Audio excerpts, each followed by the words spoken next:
नैनीताल में बजरंगगढ़ की बात है। एक विशेष अवसर पर अपने घर चलने के आग्रह बाबा जी द्वारा टाल देने के कारण भक्त श्री के शाह जी, जिन्हें उनके प्रति सहज स्नेह के वशीभूत बाबा जी कैलाश न कहकर किलास कहकर संबोधित करते थे, बाबा जी से अत्यंत वो क्षुब्ध हो गए और संकल्प ले बैठे कि अब जब तक महाराज जी स्वयं हमारे घर नहीं आएंगे, हम भी उनके पास नहीं जाएंगे। परंतु हृदय में तो अनन्य प्रेम था ही श्री के शाह को बाबा जी के प्रति। फिर भी अपने प्रेम भरे आग्रह की अवहेलना ने उनके हृदय के अहंकार को उकसा दिया, किंतु भीतर ही भीतर वे बाबा जी के दर्शनों को तड़पते भी रहे। कई दिन यूं ही बीत गए। उधर अंतर्यामी बाबा जी भक्त के अंतर की टीस महसूस कर चुके थे और अपने भक्तों द्वारा संदेश भी भिजवा दिया था किलास को कि कल हम शहर आएंगे, जिसे हमारा दर्शन करना हो आकर कर ले।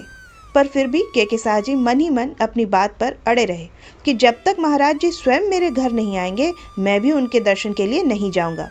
उस दिन बाबा जी शहर के कई घरों में घूमते रहे, आसपास के घरों में भी गए।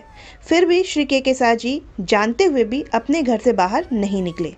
परंतु अपने भक्त की इस जिद ने अंततोगत्वा बाबा जी को भी हिलाकर रख दिया और वे स्वयं श्री के शाह के मकान के नीचे सड़क पर आकर जोर जोर से पुकारने लगे, किलास, ओ किलास, लो हम आ गए।